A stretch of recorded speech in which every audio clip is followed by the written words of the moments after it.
Bismillahirrahmanirrahim.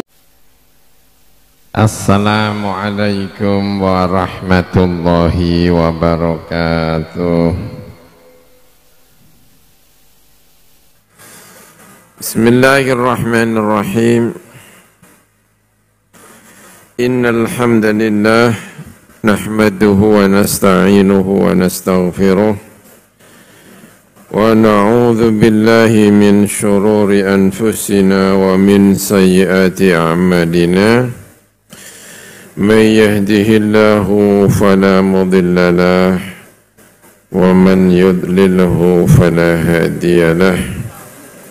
Wa asyhadu an la ilaha illallah wahdahu la syarika lahu wa asyhadu anna sayyidana Muhammadan abduhu wa rasuluh sallallahu alaihi wa ala alihi wa ashabihi. Amma ba'd, fa inna asdaqal hadithi kitabullah wa khairal hadyi hadyu sayyidina Muhammadin sallallahu alaihi wasallam wa syarrul umuri muhdatsatuha wa kullu muhdatsatin bid'ah wa kullu bid'atin dhalalah wa kullu dhalalatin finnar. Qala al-muallif rahimahullah, qala as-sayyid Muhammad bin Alawi al-Maliki, Bismillahirrahmanirrahim. Baina ni'matil bid'atu wa bi'satil bid'atu.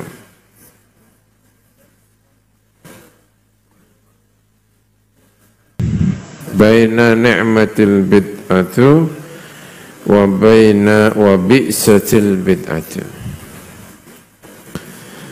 Antara ni'matil bid'ah dan bi'satil bid'ah. Ada bid'ah yang nikmatil bid'ah, ada yang bid'ah bi'satil bid'ah.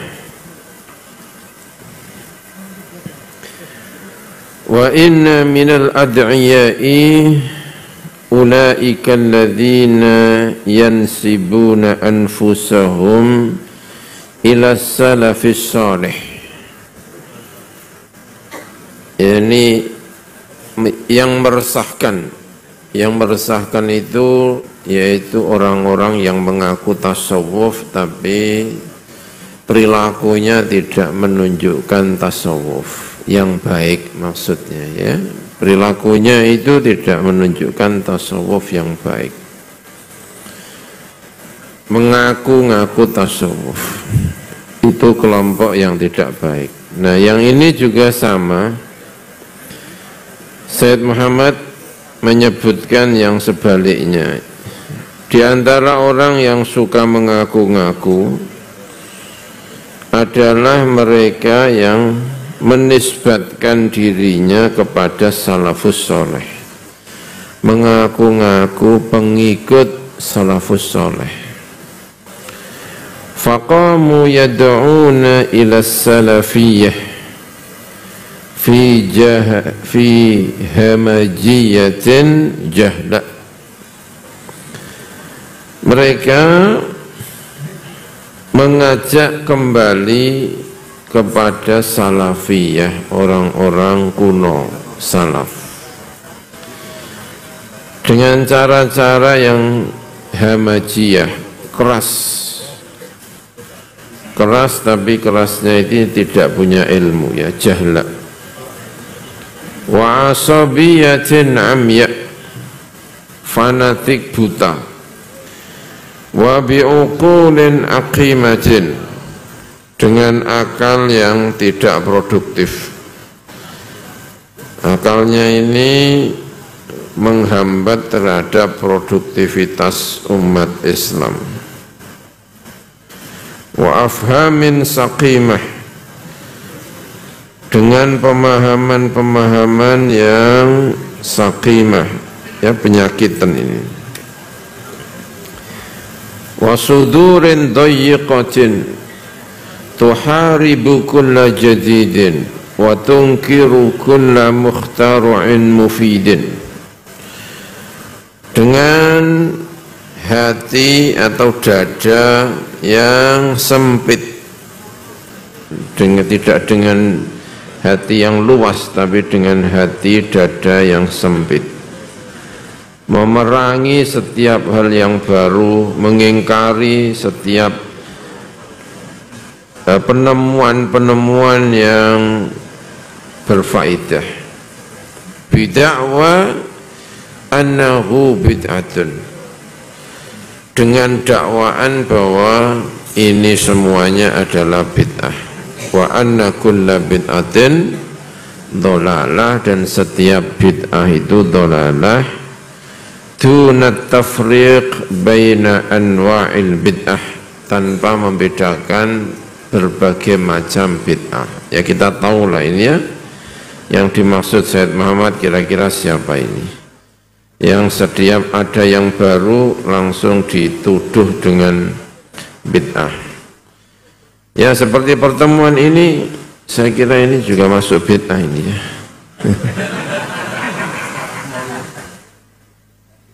Bid'ah ini kalau yang menghadapi orang yang disindir oleh Sayyid Muhammad ini, pasti yang seperti ini tidak akan diizinkan karena dianggap sebagai bid'ah, sesuatu yang tidak ada padanannya di zaman orang-orang kuno, terutama zaman Kanjeng Nabi Muhammad sallallahu alaihi wasallam.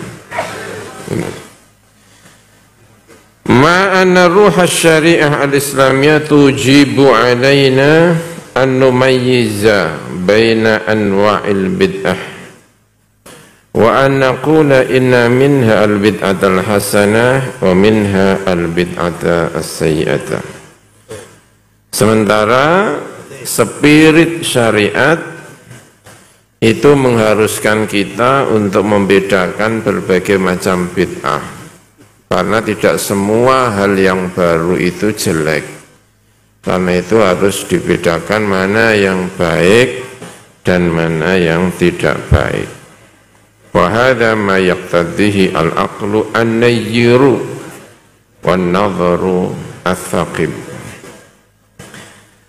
Wa hadza ma haqqaqahu ulama'ul usul min salafi hadhihi al-ummah radhiyallahu anhum, Imam Al-Izz ibn Abdussalam wal Nawawi was Sayyuti wal Mahalli wa ibn Hajar.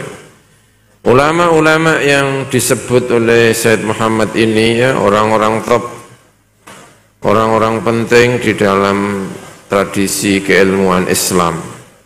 Ada Imam Izz bin Abdussalam ya, mufti terkenal ini, Imam Izz bin Abdussalam. Imam Nawawi, pensyarah Sahih Muslim paling otoritatif, Nawawi ya. Al-Imam As-Suyuti, Imam Mahalli, dua orang yang mengarang kitab Jalalain.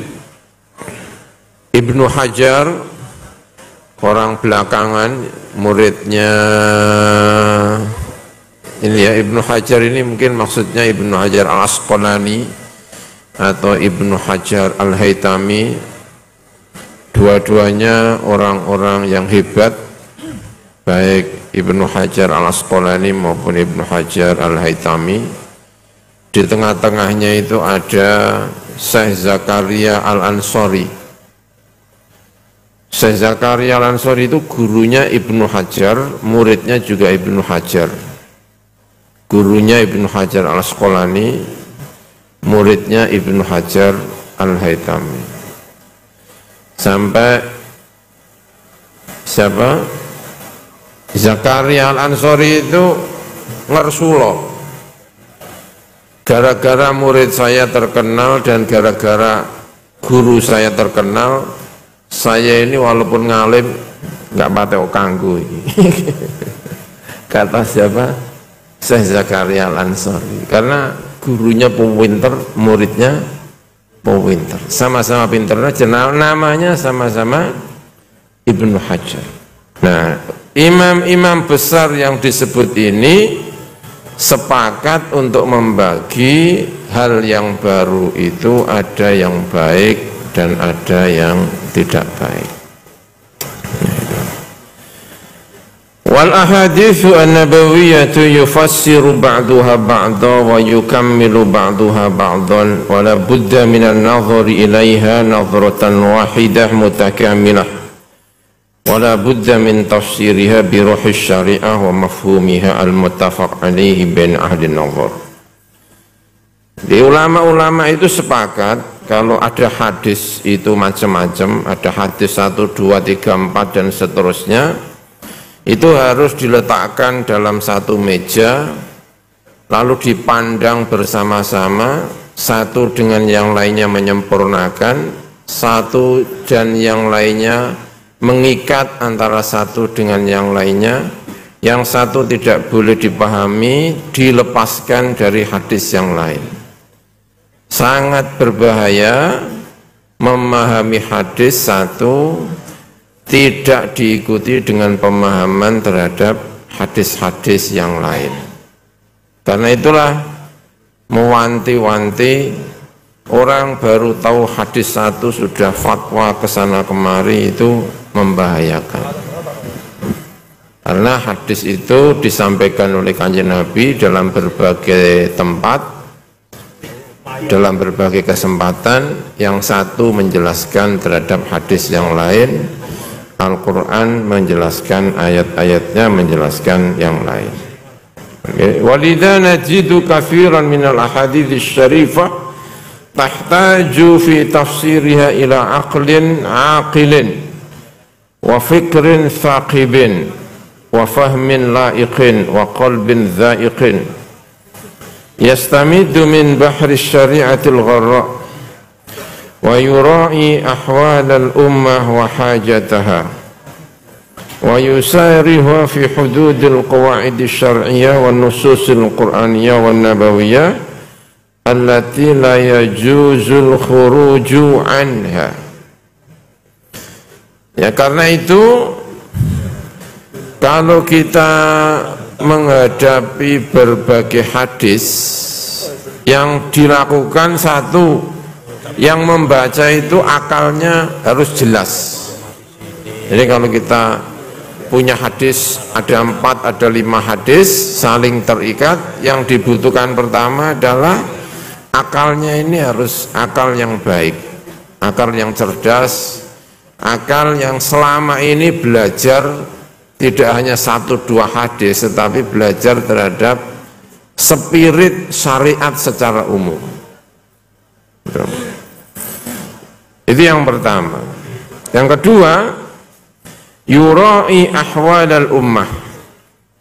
Dia secara sosial itu baik, paham terhadap kebutuhan umat, paham terhadap apa yang dibutuhkan terhadap umat.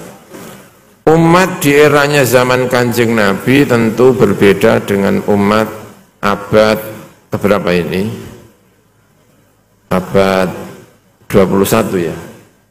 Abad 21 itu berbeda ya. Sistem kenegaraan juga berbeda dan seterusnya dan seterusnya. Jadi yang pertama, akal yang memahami itu sudah belajar sekian banyak syariah, pelajaran-pelajaran, sehingga ketika mendapatkan 1, 2 hadis di kepalanya itu sudah ada sekelompok hadis yang ada di kepalanya itu. Yang pertama. Yang kedua, dia harus paham terhadap kebutuhan umat. Sosialnya itu baik, pemahaman terhadap sosialnya itu baik. Nah, yang ketiga, setelah dia mempelajari berbagai pelajaran syariat, dia memahami qawaid ammah, memahami secara umum nas-nas yang ada. Jadi kalau ada 1 hadis, 2 hadis diserahkan kepada orang yang tidak paham terhadap berbagai hadis yang lainnya, itu kemungkinan errornya itu tinggi. Yang kedua, Orang kalau memahami syariat dan dia tidak pernah bersosial dengan baik, itu kemungkinan fatwanya itu fatwa abad ke-1 difatwakan untuk abad ke-14, dan itu membahayakan. Nah, yang ketiga, selain mengetahui berbagai hadis, dia mampu menyimpulkan berbagai hadis-hadis, nas-nas, sehingga menjadi kaidah umum di dalam agama ini. Nah, kalau dia bisa melakukan itu, insya Allah fatwanya itu, satu, tidak akan melanggar syariat. Yang kedua, fatwanya itu tidak aneh. Kan ada fatwa itu yang aneh ya, karena dikeluarkan abad sekarang tapi sosialnya masih sosial abad 1. Itu membingungkan itu. Nah, contohnya seperti apa ini misalnya, wa min amfi dzalika al hadzal hadits kullu bid'atin dolalah. Bayangkan orang tidak pernah ngaji, baru ngaji sekali, hadis yang berbunyi itu tiba-tiba kullu bid'atin dolala. Itu pasti kalau keluar dari sekolah terus jalan-jalan semuanya itu bid'ah itu. Karena ya, kullu bid'atin dolala. Itu membahayakan sekali. Orang yang tidak pernah membaca berbagai hadis, tiba-tiba ngaji pertama kali mendengarkan hadis ini. La sholata li jaril masjidi illa fil masjid. Tidak ada sholat bagi tetangga masjid kecuali di dalam masjid. Lalu dia melihat tetangganya sholat di rumah, itu pasti bilangnya ini enggak sah, ini membahayakan sekali. Padahal ada berbagai riwayat yang mengatakan seperti ini hukumnya adalah sah.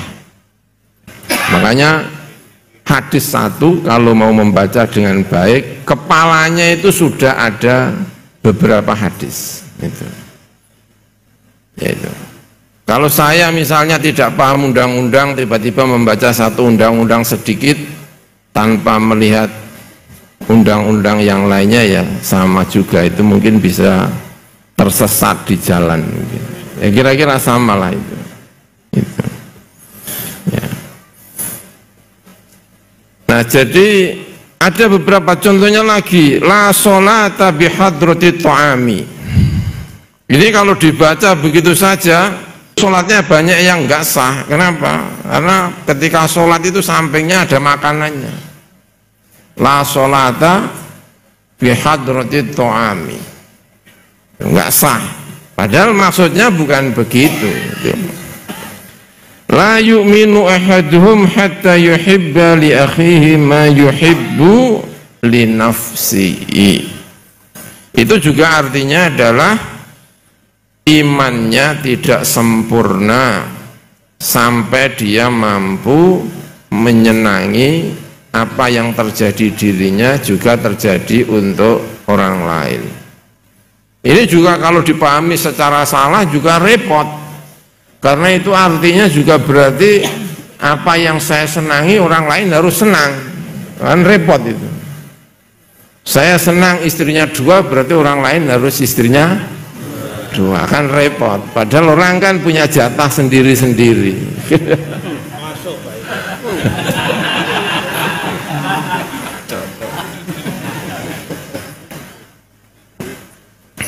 Ini makanya harus memahami dengan baik ya.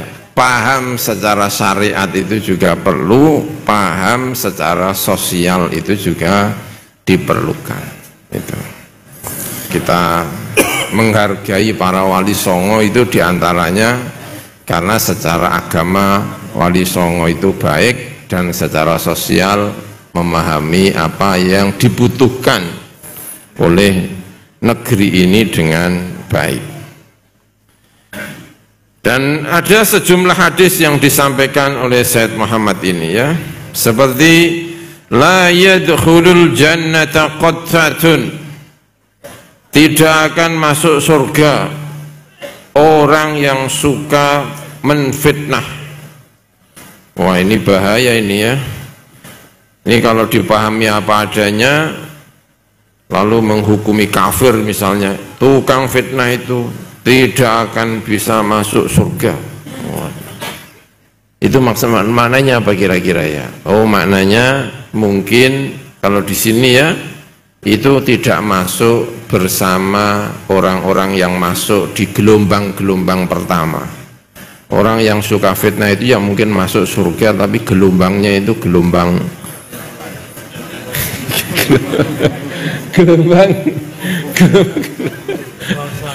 ya gelombang selanjutnya.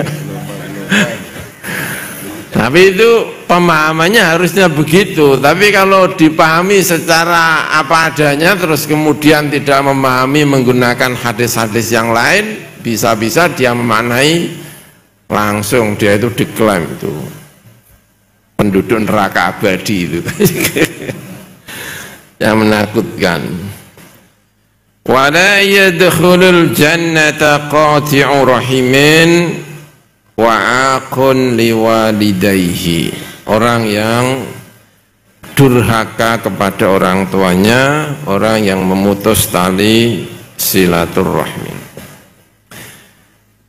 Alhasil, walhasil itu annahum lam yujruhu ala zahirihi wa innama awwaluhu bi anwa'it ta'wili. Walhasil ulama itu kalau melihat satu hadis, zahirnya itu tidak sepaham, zahirnya tidak sejalan dengan beberapa hadis yang lain, maka tidak boleh dipahami secara zahir, tetapi harus ditakwil. Sama dengan kullu bid'atin dhalalah, itu karena ada hadis-hadis yang lain, maka hadis yang satu ini harus dipahami dengan melihat hadis-hadis yang lain. Wa hadithul bid'ah hadza min hadzal babi. Fa'umumatul ahadithi wa ahwalus sahabah tufidu annal maqsuda bihi al-bid'ata as-sayyi'atu al-bid'atu as-sayyi'atu allati la tandariju tahta aslin kulliyyin. Ya, bahwa yang dimaksud bid'ah di sini adalah bid'ah yang tidak ada dasarnya sama sekali. Kalau dijelaskan ada dasarnya itu ya baik ya, sama seperti kalimat ni'matil bid'atu, itu kalimat yang terkenal yang diucapkan oleh Sayyidina Umar berkaitan dengan traweh ya. Tarawih itu dulu zaman Kanjeng Nabi hanya dilakukan dalam satu riwayat yang saya ingat, Kanjeng Nabi hanya melakukannya 3 hari. 1 hari hanya 1-2 orang yang ikut, 2 agak rame, 3 mulai rame, hari yang keempat rame sekali di masjidnya Kanjeng Nabi. Kanjeng Nabi tidak keluar. Pagi-pagi baru Kanjeng Nabi ngendika, maaf tadi malam saya tidak jadi keluar, saya tahu yang di masjid banyak, tapi sengaja saya tidak keluar karena saya takut sholat ini menjadi fardu. Hanya 3 hari. Maka sejak saat itu kalau Ramadan ada tradisi sholat tetapi sendiri-sendiri. Kalau ada jamaah ya paling 2-3 orang gitu ya. Nah, ketika zamannya Sayyidina Umar, Umar itu melihat ini masjidnya Kanjeng Nabi kok ada berbagai jamaah, tapi kok tidak satu. Di pojok sana ada jamaah, di sini ada jamaah, di sana ada jamaah, yang situ jamaahnya ada 4, yang situ 5, yang sini berapa gitu ya. Umar itu diangen-angen, ini kalau disatukan itu cocok sekali nih kayaknya. Maka Sayyidina Umar menyatukan para sahabat itu, dan sahabat menyetujui. Mari kita jadikan tarawih ini, sholat tradisi Ramadan ini jangan sendiri-sendiri, tapi satu jamaah. Maka sejak Sayyidina Umar itu terus dijadikan satu, dipimpin pertama kali yang menjadi imam namanya Ubay bin Ka'ab, yang disebut oleh Kanjeng Nabi aqra'u ummati Ubay bin Ka'ab. Umatku paling pintar membaca Al-Quran adalah Ubay bin Ka'ab. Orangnya khusyuk, ya. Kalau membaca Al-Quran semua sepakat itu adalah bacaan Quran terbaik. Dan kalau dia misalnya baca lama itu nggak ada yang protes, saking enaknya dan orangnya khusyuk, ya. Terawih dijak maca surat Al-Baqarah gitu tetap diam lah. Itu kan repot kalau imamnya itu dirasani kan. Imam yang tidak baik itu adalah imam yang paling gampang punya potensi untuk dirasani. Itu imam yang paling tidak baik. Jadi kalau jadi imam paling potensi untuk dirasani itu adalah imam yang paling tidak baik. Imam yang paling baik adalah imam yang rendah potensi dirasani. Itu. Kira-kira kalau di sini siapa ini yang punya begitu terawih membaca apa namanya wadduha saja makmumnya sudah ngerasani, wah ya itu bermasalah.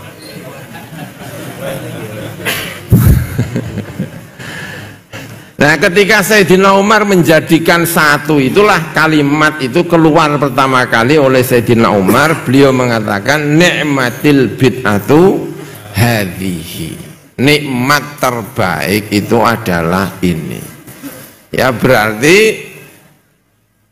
ada yang namanya bid'ah itu yang dianggap baik, salah satunya terinspirasi oleh pernyataan Sayyidina Umar ketika beliau mengatakan ni'matil bid'atu hadhihi.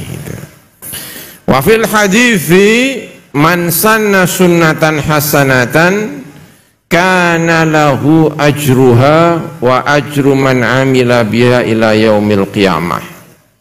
Ya, hadis ini itu ada dua sisi. Yang satu man sanna sunnatan hasanatan, yang satu sisi kedua adalah man sanna sunnatan sayyi'atan. Orang yang pertama kali membuat tradisi baik, maka dia dapat pahalanya dan pahala orang-orang yang sesudahnya. Ada orang yang membuat tradisi buruk, maka dia mendapatkan dosa dan dosa orang yang menjalankan setelahnya. Berarti ada tradisi baru yang baik dan ada tradisi baru yang tidak baik. Gitu ya. Kalau ditanya misalnya ya, jamaah yasinan itu tradisi yang baik apa enggak kira-kira? Ya kalau kita bilang baik ya berarti itu bid'ah yang hasanah, itu gampangannya gitu. Ya. Kalau kita mengatakan itu tradisi yang tidak baik, ya berarti itu namanya bid'ah apa? Sayyi'ah. Tapi hadisnya itu tidak hanya kullu bid'atin dolalah, tapi juga ada hadis yang lain yang bunyinya man sanna sunnatan sayyi'atan, man sanna sunnatan hasanatan. Berarti ada hal-hal baru yang dianggap baik. Wa fil hadisi, dan di dalam hadis utawi ono hadis ini, alaikum bisunnati wa sunnatil khulafa'ir rasyidin. Pegangilah sunnah saya dan sunnahnya khulafa'ur rasyidun. Berarti ada hal yang baru di luar tradisinya Kanjeng Nabi yang ditetapkan oleh khulafa'ur rasyidun. Berarti ada sesuatu hal yang baik, sesuatu baru, dan itu diperintahkan oleh Kanjeng Nabi untuk dipegangi.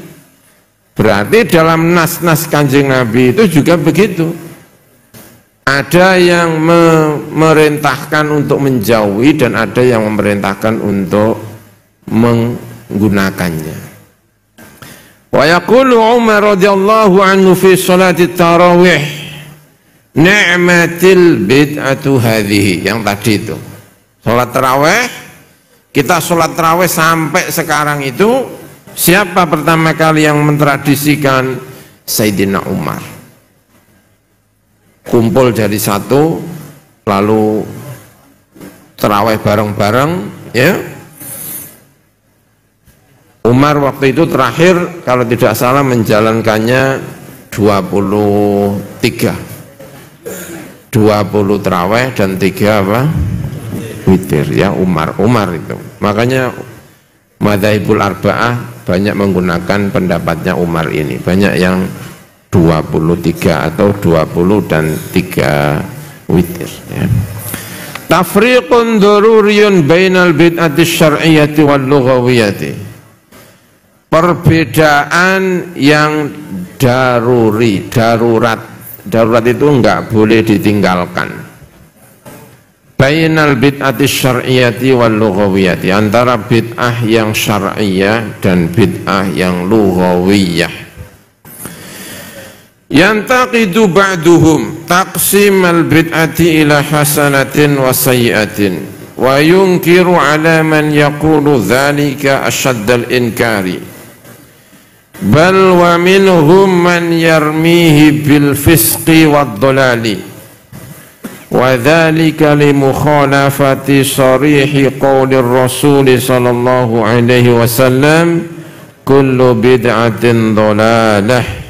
Ya, sebagian orang itu mengkritik pembagian bid'ah kepada hasanah dan sayyi'ah, enggak setuju, sangat tidak setuju.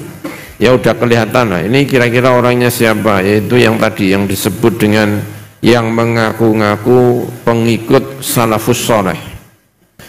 Wa yunkiru ala man yaqulu dzalik, mengingkari terhadap orang yang membagi bid'ah kepada hasanah dan sayyi'ah dengan ingkar sekali.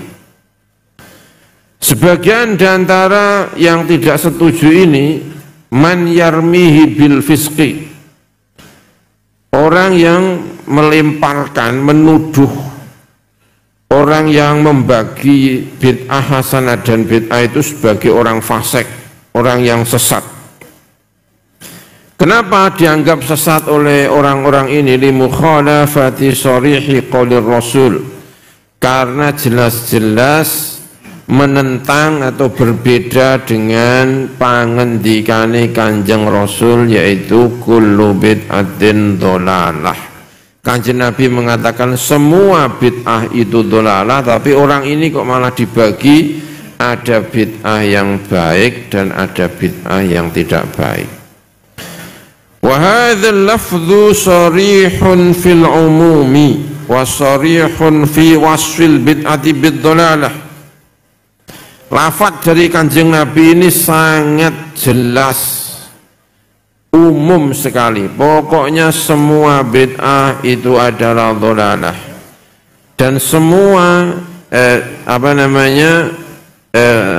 mengatakan bahwa semua bid'ah adalah dhalalah. Wa min huna tarahu yaqulu, kamu melihat orang-orang yang mengingkari terhadap pembagian itu, cara menyampaikannya begini. Ini kayak semacam propaganda. Propagandanya itu begini. Fahal yasihu ba'da qaulil musyarri'i sahibir risalah inna kulla bid'atin dhalalah an ya'tiya mujtahidun aw faqihun mahma kanat rubbatuhu fayaqul la laysat kullu bid'atin dhalalah. Kanjeng Nabi itu sudah mengatakan setiap bid'ah itu dhalalah. Tiba-tiba ada orang yang mengaku mujtahid, yang mengaku sebagai ahli fikih, tiba-tiba menyampaikan instruksi, tidak semua bid'ah dhalalah, bal ba'duha dhalalah wa ba'duha hasanah, sebagian dhalalah, sebagian hasanah. Ini kayak menginstruksi apa yang disampaikan oleh Kanjeng Nabi Muhammad sallallahu alaihi wasallam. Wa bihadzal madkhali yaghtarru katsirun minan nas fayasihu ma'as sahihin wa yunkiru ma'al munkirin. Dengan pintu masuk seperti ini, dengan propaganda seperti ini, banyak yang tertipu. Karena mereka tertipu dengan propaganda ini, ikut-ikutan menyampaikan kalimat-kalimat tadi itu. Orang yang mengatakan bid'ah itu ada yang bid'ah hasanah dan bid'ah yang dolalah, itu sama dengan menginterupsi dawuhnya Kanjeng Nabi, kullu bid'atin dolalah. Karena pintu masuk seperti ini, propaganda seperti ini, sawadu haula'il ladzina lam yafhamu maqasidas syariah yakfuru atau yukafiru sawada haula. Mereka memperbanyak, menggelembungkan kelompok orang-orang yang tidak memahami maqasidus syariah. Pintu masuk seperti ini dan propaganda seperti ini itu sangat laku sekali. Sangat laku sekali sehingga kelompok seperti ini cenderung membesar, cenderung membesar. Tapi permasalahannya di sini, thumma la yalbathu illa yasiran hatta yattarra ila ijadi makhrajin yahullu lahu al-masyakil allati tusadimuhu. Orang yang mengingkari itu terpaksa harus melahirkan pintu keluar, solusi untuk menghadapi persoalan hidup yang dia hadapi. Apa itu? Ya dia harus mencari jalan. Kenapa? Ya dia sendiri harus bid'ah. Bikin sekolahan bid'ah. Bikin apa lagi ya? Istana juga bid'ah. Banyak sekali yang bid'ah-bid'ah itu ya. Dan itu harus dicarikan keluar karena semuanya itu adalah masuk dalam kategori kullu bid'atin dolalah. Harus menemukan tafsir untuk kehidupan yang mereka hadapi. Wa yufassiruhu lahu al-waqi' alladhi ya'ishuhu. Innahu yatturu ila luju' ila ikhtira'i wasilatin ukhra laulaha lama yastati'u an ya'kula wa la yashraba wa la yaskuna ila akhirih. Kalau tidak ada solusinya untuk keluar dari problem besar ini, mereka pasti tidak mampu makan, tidak mampu minum. Kenapa? Ya karena semua dunia ini baru, ya nggak punya HP, nggak punya mobil, nggak punya apa lagi ya, banyak sekali itu. Itu kalau diterus-teruskan. Nah terusnya akhirnya bagaimana kelompok ini? Nah kelompok ini menemukan cara untuk keluar dari problem ini. Apa itu?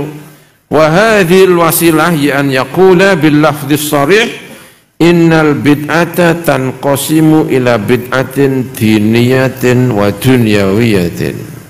Sama juga ya kayaknya ya. Akhirnya menemukan pintu bid'ah itu ada dua, bid'ah agama dan bid'ah dunia. Bid'ah agama tidak boleh, kalau bid'ah dunia boleh.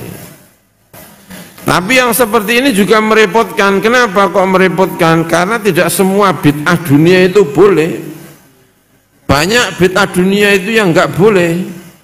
Ya banyak sekali, itu ya. Apa itu yang wanita-wanita cantik itu apa namanya itu, Miss Universe apa, Miss Universe ya, apa itu pemilihan ratu kecantikan dunia, itu kan ya bid'ah ya, tapi itu bid'ah dunia loh itu ya kan. Kalau bid'ah dunia itu boleh ya berarti itu boleh ya kan.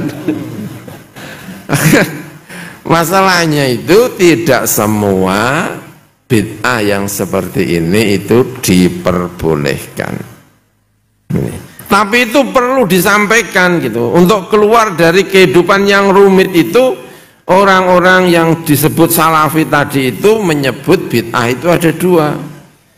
Ada bid'ah diniyah dan ada bid'ah dunyawiyah. Sekarang permasalahannya adalah kritikannya Sayyid Muhammad.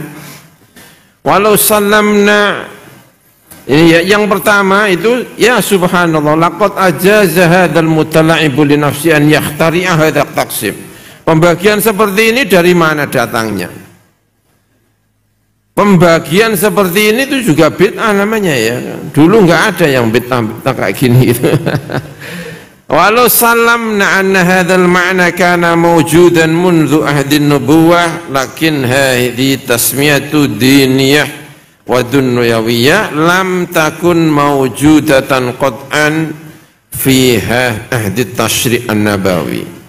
Kalau pembagian itu sudah misalnya ada ya, tetapi pembagian nama ada bid'ah diniyah dan nama bid'ah dunyawiyah, itu kita pastikan itu tidak pernah terucap dalam pangendikane Kanjeng Nabi Muhammad sallallahu alaihi wasallam. Jadi walhasil ya, kalau kritik terhadap ulama-ulama besar yang kita sebutkan tadi itu diteruskan, sebetulnya yang mengkritik itu juga jatuh pada hal yang sama, yaitu dia juga membagi bid'ah terhadap bid'ah diniyah dan bid'ah dunyawiyah, dan itu yang dikritik oleh para ulama, termasuk dikritik oleh Sayyid Muhammad sallallahu alaihi wasallam, Sayyid Muhammad rahimahullah.